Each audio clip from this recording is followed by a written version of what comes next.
Since the Industrial Revolution, the human demand for industrialized products has been increasing at an exponential rate due to our never-ending desire for convenience. In order to meet our needs as a race, we have sacrificed the health of the environment, which has had catastrophic consequences such as the rise in global temperatures and the destruction of both terrestrial and marine ecosystems. In 1896, the first ideas about global warming caused by CO2 emissions were published by Arrhenius. Since then, an increase in funding for climate change research took off until Reagan became president in 1981. Climate change then became a political agenda into whether human-caused global temperatures were real or not. There are three main causes of greenhouse gas emissions: coal, oil, and gas. The burning of these fossil fuels is what causes the release of greenhouse gases. But what are greenhouse gases? Greenhouse gases are the gases in our atmosphere that absorb and emit radiant energy within the infrared range, which is the fundamental cause of the greenhouse effect, or the heating of our planet. Coal causes the release of sulfur dioxide into the atmosphere. Sulfur dioxide is especially dangerous in the fact that when mixed with water, it becomes sulfuric acid, the main component of acid rain.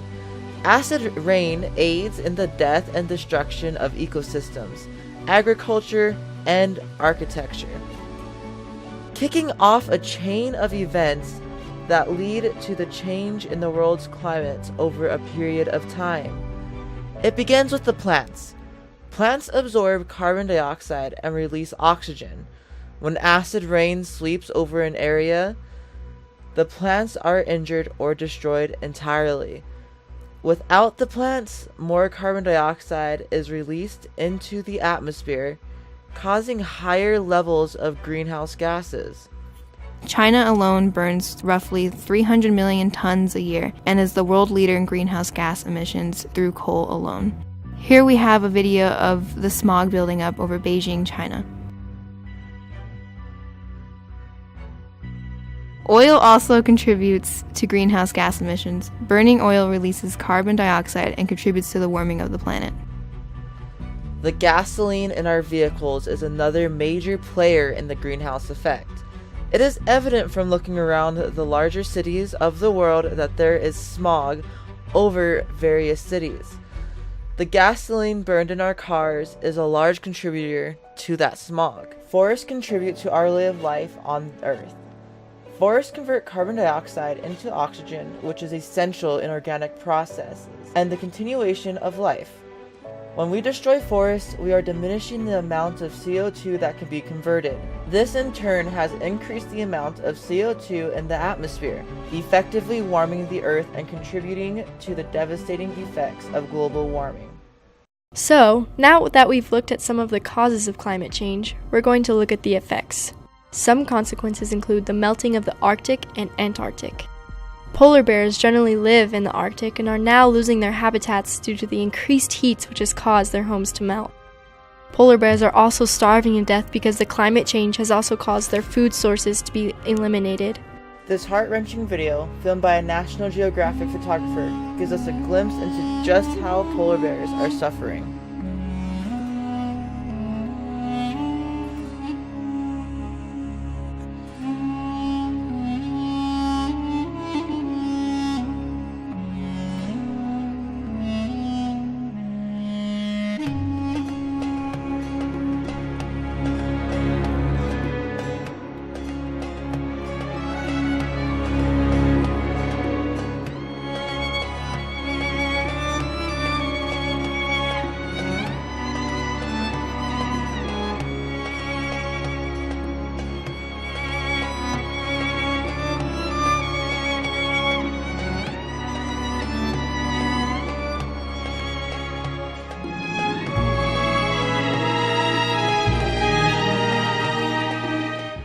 Coral bleaching has become a substantial issue in coastal areas around the world.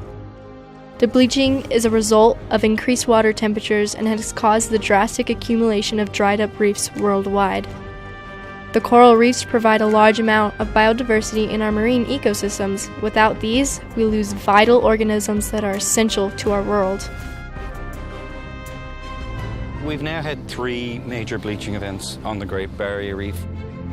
In 98, 2002, and again just recently in 2016. Already in 2016, severe coral bleaching has also been recorded across the Pacific Ocean, in Fiji, across the Indian Ocean, in the Maldives and the Seychelles, and even in the southern Red Sea.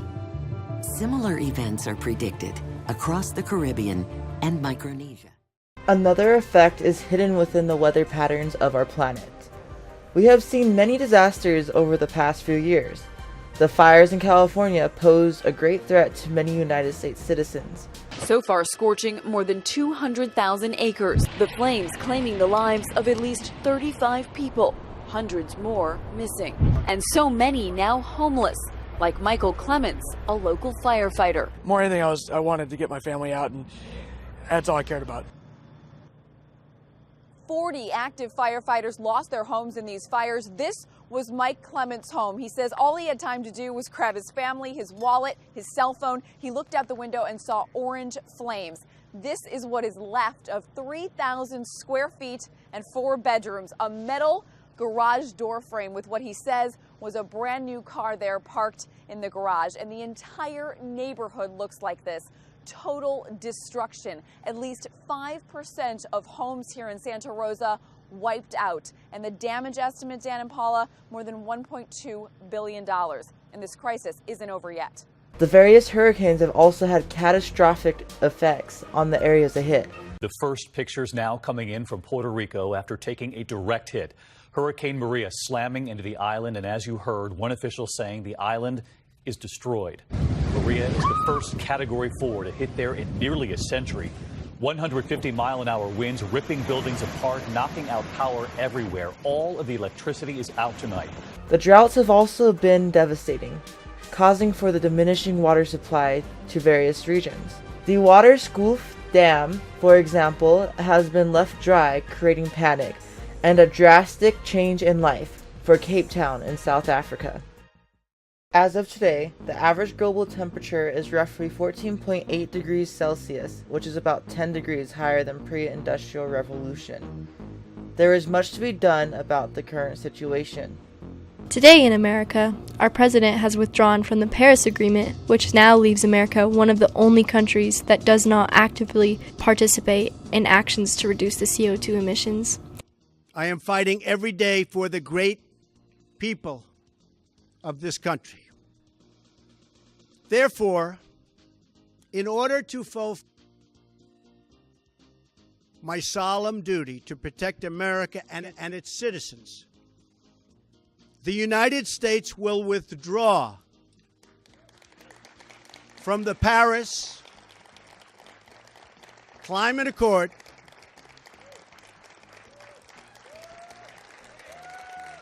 Thank you. Looking towards the future, investments and many advertisements now show the new alternatives to fuel-sucking cars in the form of electric cars. Electric cars are becoming widely available to the public, and with time, it is likely that the majority of citizens, at least in more developed countries, will utilize this ever-evolving resource. Technology is also quickly advancing in general, which is throwing us into the future.